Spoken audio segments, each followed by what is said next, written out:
क्या वो चमत्कार भैया ब्रज मंडल में आए इतने दिन है हाँ चमत्कार हो गए, भक्त को बताते चमत्कार हो गए जी। देखो मैं वहाँ बैठा था, हाँ। इस्कॉन बैठा था, हाँ। कोई हमारा जान पहचान नहीं था, कोई नहीं, बिल्कुल नहीं था। और अब बाबा बता भी रहे मैं पहली बार आया था वृंदावन, किसी जान पहचान नहीं था, किसी से नहीं जिसे था। कहा जाता है कि वाटर वाटर एवरीवेयर हाँ। But do not drop to drink या है ना। हाँ आप आजकल मोबाइल में फोन है जी बॉम्बे से बात हो रही है जी, किस तरंग से जो जिस एक तरंग है हाँ। उस तरंग से बात होती है, बिल्कुल। उस तरंग यहाँ तक पहुँचती है, बिल्कुल तो क्या आप उस तरंग को आप देखते हैं? नहीं, इस तरंग की शक्ति को पहचानते हैं ना आप? हाँ बिल्कुल। तो जस्ट लाइक ईश्वर एक शक्ति है या बिल्कुल नहीं वो कह सकते आप। कोई रह भी जाता तो राधा रानी स्वयं बाल का रूप में जाती है, खिला कर आती है। यही तो हमें लग रहा है हाँ। कि ऐसी धरती कहीं नहीं, हाँ। स्वर्ग अपने सिर पर राशन अच्छा हमें बारे पहुंचाया करते थे। अच्छा, इतनो कष्ट। पिताजी प्रेम नगर ब्रज भूमि है जहाँ न जावे कोई,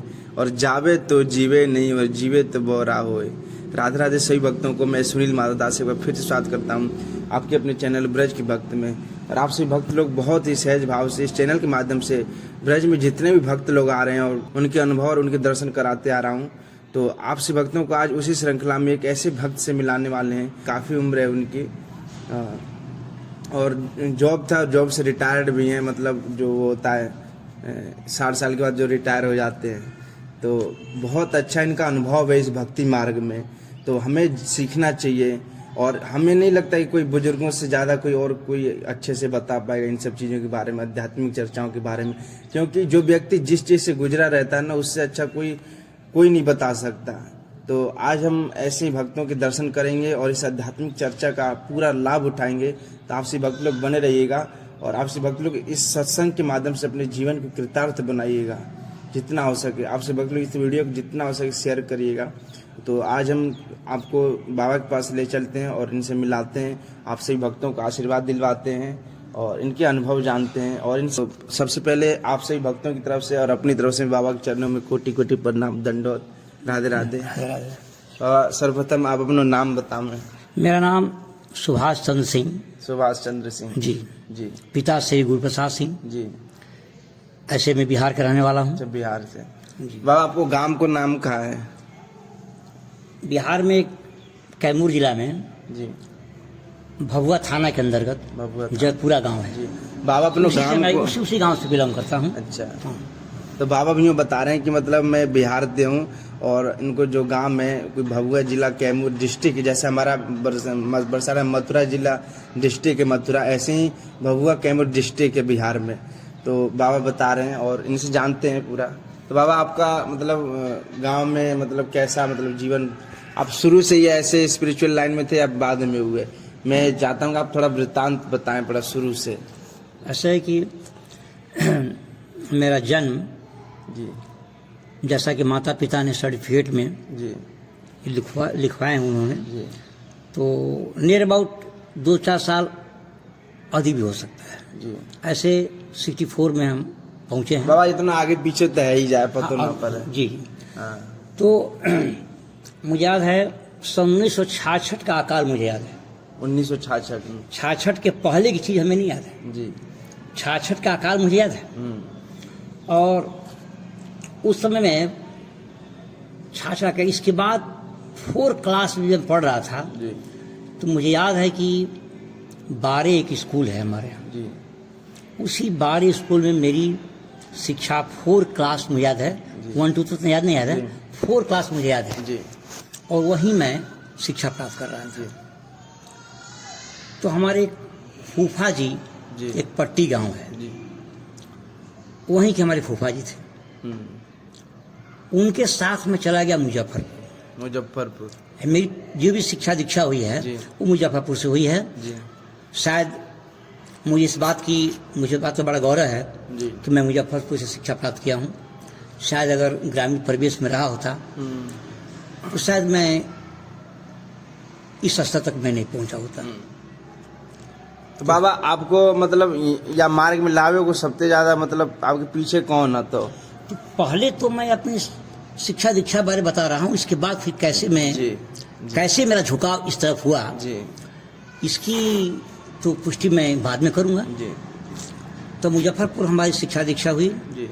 वहाँ से मैंने हाई स्कूल किया। जी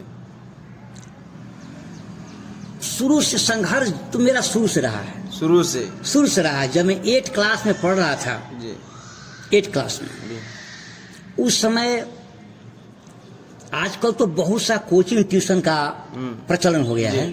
कि जिस समय पढ़ एट दैट टाइम जो है सो उतना देहात में ट्यूशन वगैरह का प्रचलन नहीं था। उस समय हमको एक श्रीवास्तव जी रखे गए थे घर पर पढ़ाने के लिए। अच्छा, स्पेशल हम थे। एक हमारी फुआ की लड़की थी। तो बाबा मतलब आपको फैमिली मतलब बढ़िया हो, मतलब पैसा वाला हो, पैसा वाला हो या ना हो, हाँ।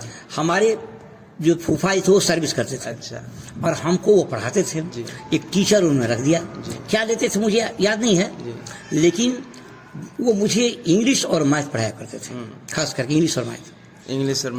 एक बगल में कास्ट हुआ रहता था, बगल में साइड।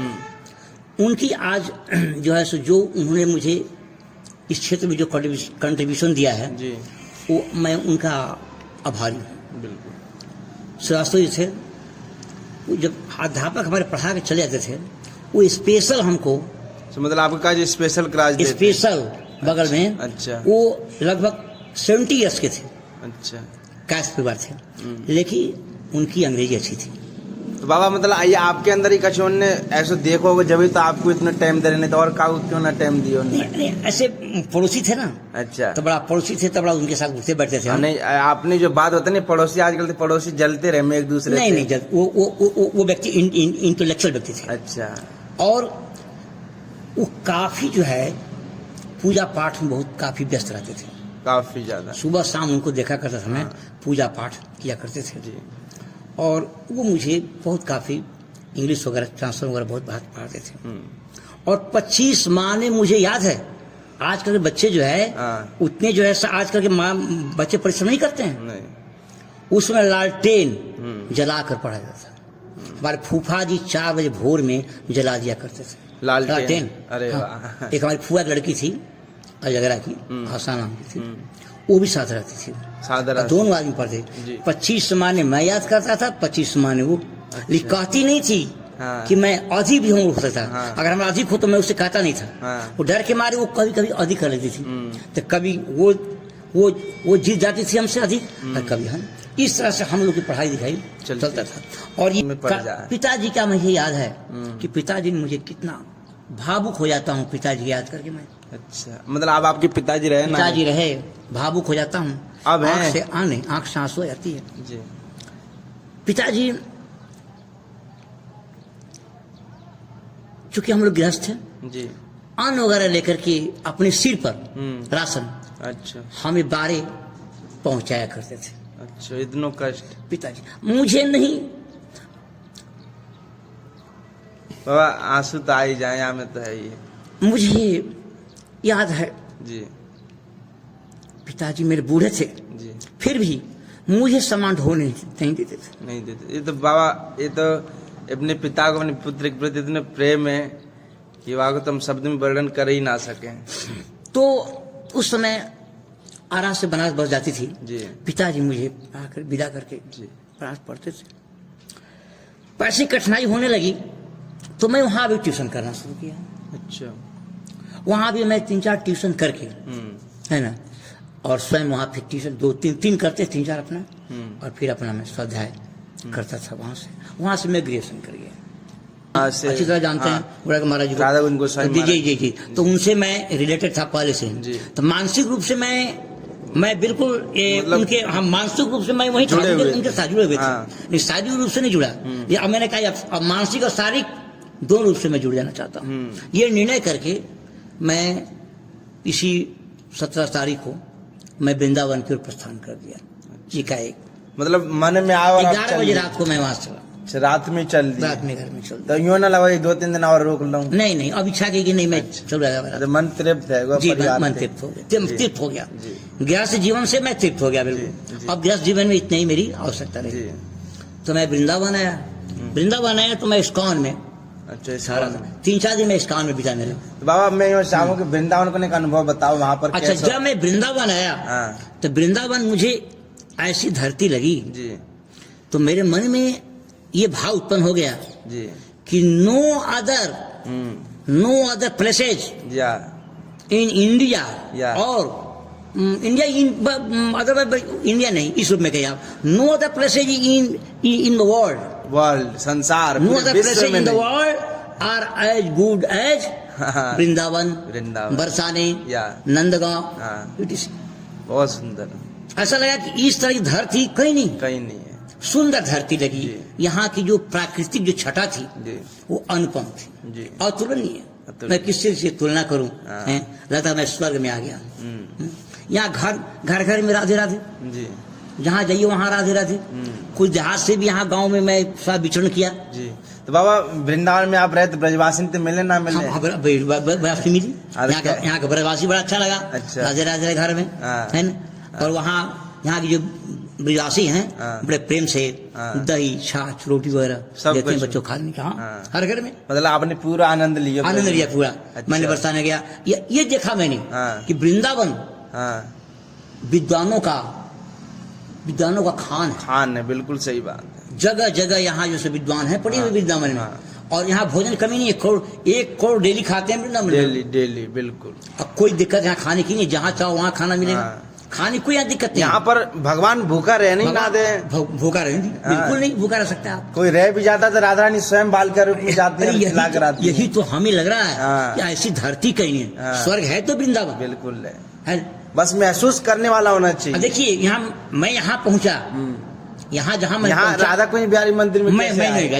ये भी जो है सो लगा अपनी परिचित का निकल गया, अच्छा अपनी रिलेटिव का निकल गया। अच्छा खड़िया से बिलोंग करते हैं, खड़िया से हम भी जो है बिलोंग हाँ, करते हैं, हाँ। वहाँ से रिलेटिव हमारा है। हाँ। मैं एकाएक यहाँ पहुंचा, राधा रानी पहुंचाई, कृपा देखिए। बिल्कुल। प्रभु हमेशा साथ रहता है, ये मुझे पूर्ण विश्वास है बिल्कुल। कि प्रभु आपके बगल में चलता है। लेकिन बाबा आजकल के व्यक्ति ने विश्वास न आया है कि ना रहे में, मतलब उनको क्या कहना चाहेंगे अब जिनको विश्वास नहीं होता है? देखिए वो किस तरह के कैसे लोग हैं वो लोग? अच्छा ये बताइए, मैं आपसे पूछता हूँ जी कि ईश्वर है या नहीं? है ना। हाँ आप आजकल मोबाइल और फोन है, जी बॉम्बे से बात हो रही है, जी किस तरंग से जिस एक तरंग है, हाँ। उस तरंग से बात होती है। बिल्कुल। उस तरंग यहाँ तक पहुँचती है। बिल्कुल तो क्या आप उस तरंग को आप देखते हैं? नहीं इस तरंग की शक्ति को पहचानते हैं ना आप? नहीं, हाँ हाँ बिल्कुल। तो जस्ट लाइक ईश्वर एक शक्ति है, या आप उसको देख नहीं सकते हैं। You can not see, you can not touch, या ओनली यू कैन फील। अनुभव कर सकते आपके अनुभव, ईश्वर का अनुभव कीजिए आप। हाँ। यानी ईश्वर की अनुभव कीजिए, ये हमेशा ईश्वर आपके साथ साथ रहता है। ये उन लोगों के लिए बहुत बढ़िया आपने जवाब दिया जो लोग ये बोलते हैं कहाँ है भगवान, भगवान कहीं कहाँ है नहीं, भगवान? विश्वास नहीं है, भगवान बहुत लोग कहाँ नहीं है? करते हैं। अरे ये कहाँ है तरंग? हाँ तरंग हर जगह है। हाँ आपकी आवाज जो है, एक बार आवाज निकल जाती है, हाँ। ब्रह्मांड में फैल जाती है, बिल्कुल। आकाश में फैला हुआ है, हाँ हैं?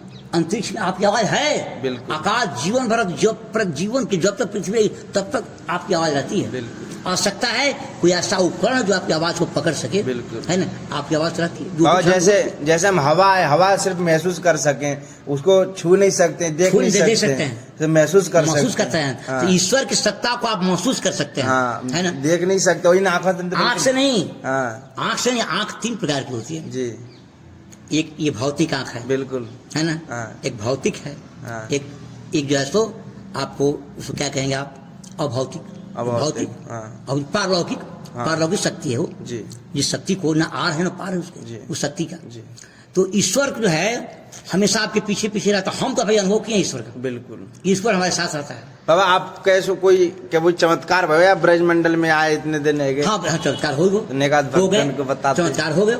जी। देखो मैं वहाँ बैठा था, हाँ। इस्कॉन बैठा था, हाँ। कोई हमारा जान पहचान नहीं था, कोई नहीं, बिल्कुल। कोई नहीं था। और आप बाबा बता भी रहे, मैं पहली बार आया था वृंदावन, मैं किसी मठ जान में पहचान नहीं था, किसी से नहीं जिसे था। कहा जाता है कि वाटर एवरीवेयर, हाँ। But do not drop to drink. या मैं जानता था हाँ। कि पानी चारों तरफ है, बाढ़ का दृश्य है, हाँ। पानी चारों तरफ है, हाँ। पीने के लायक एक ठोप नहीं। हाँ। वही कहा जाता है वाटर एवरीवेयर, हाँ। But do not drop to drink. या पानी चारों तरफ देखने लायक है, पीने लायक एक नहीं है। मैं जानता था कि इसे वृंदावन में हमारे बहुत से लोग हैं, बहुत से लोग, लेकिन यहाँ देखने पर कोई दिखाई नहीं पड़ रहा है, कोई नहीं।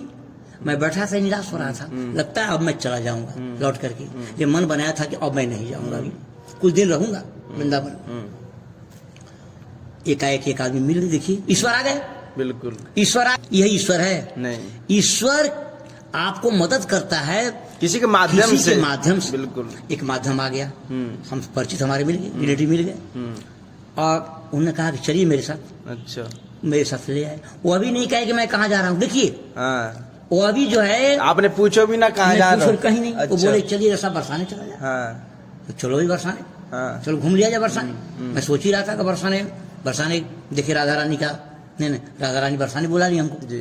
और राधा रानी जब बरसाने तो राधा रानी स्वयं, वो मेरे साथ, वो व्यक्ति नहीं थे, वो मेरे साथ राधा रानी थी, बिल्कुल राधा रानी, साक्षात राधा रानी, बिल्कुल। वो पहुंचा ले आया यहाँ जहाँ मैं हूँ, इनके यहाँ पहुंचा।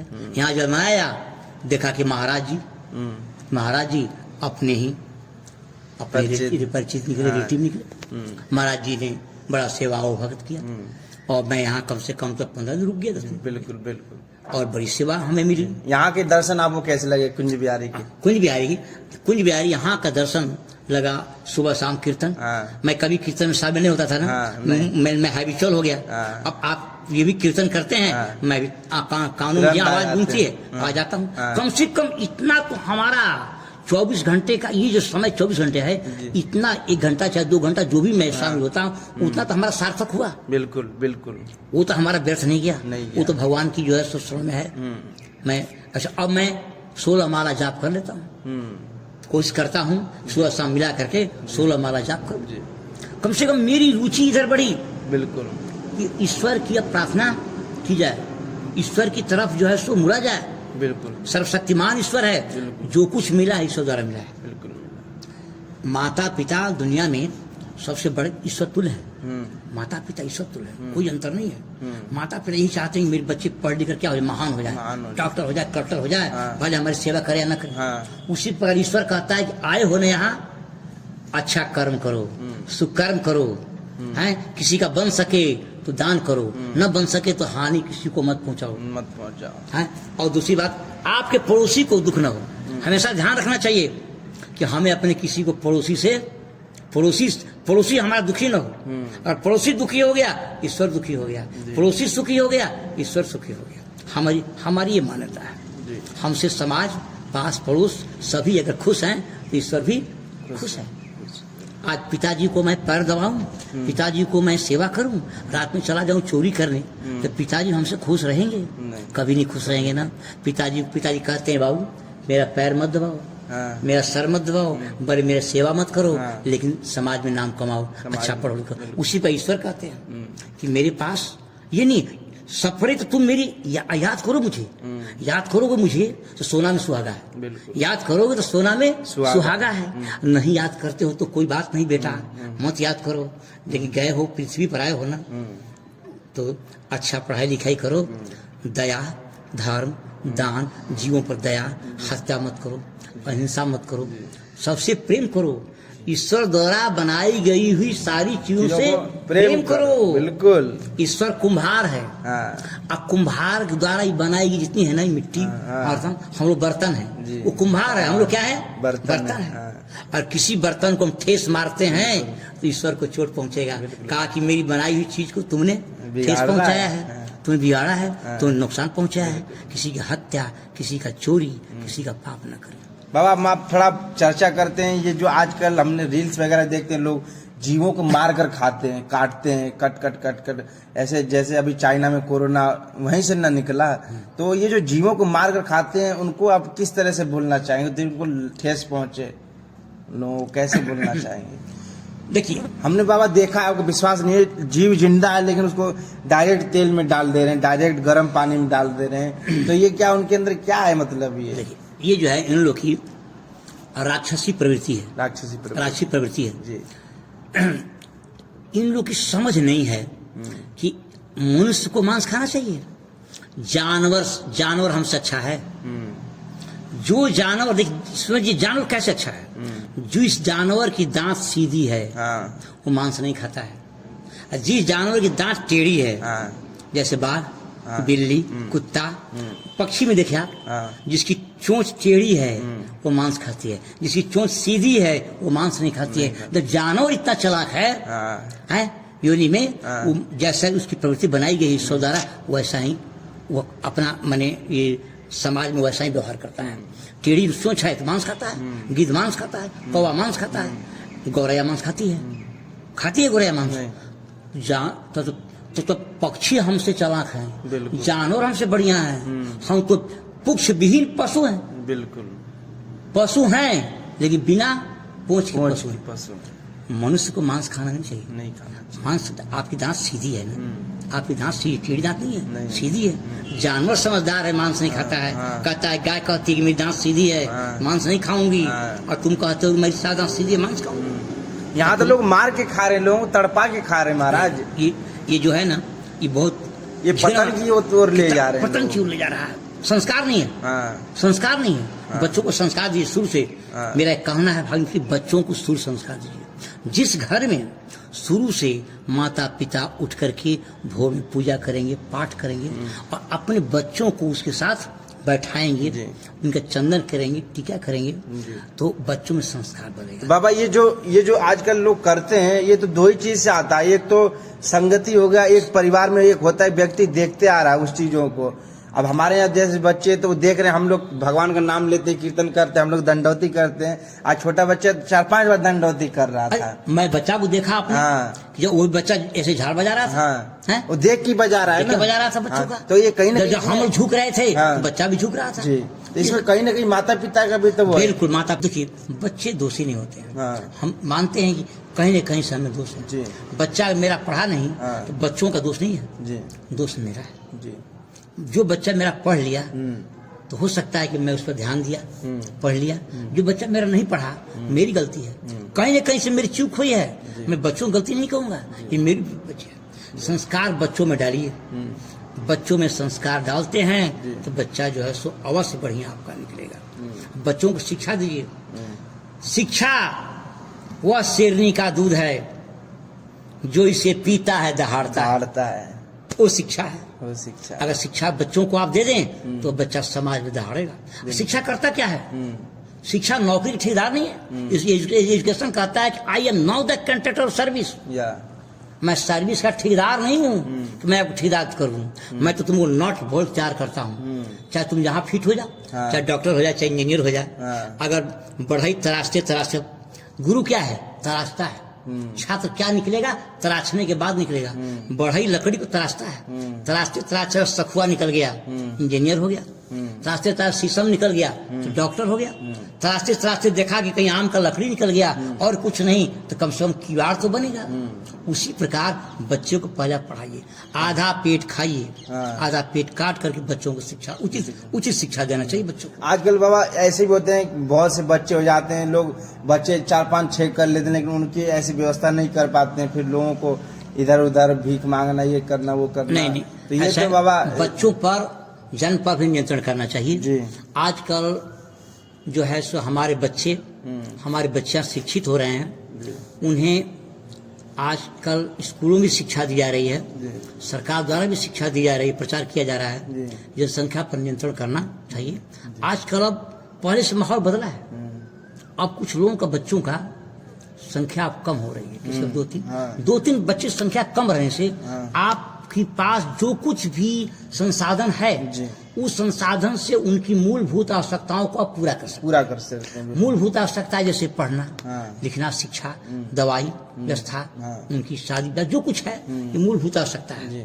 तो ये सब चीजों को अगर जितने आपको, एक तो संसाधन सीमित है, आवश्यकताएं अनंत हैं, तो आपको सीमित साधन में अनंत आवश्यकताओं को उसमें चुनाव करना है, कौन सी आवश्यकता हमारी जो है सो अति आवश्यक है। तो सीमित संसाधन से पहले आप उसको प्रश्रय देते हैं, जो हमारी आवश्यकता सबसे अधिक है उसका चुनाव करते हैं। तो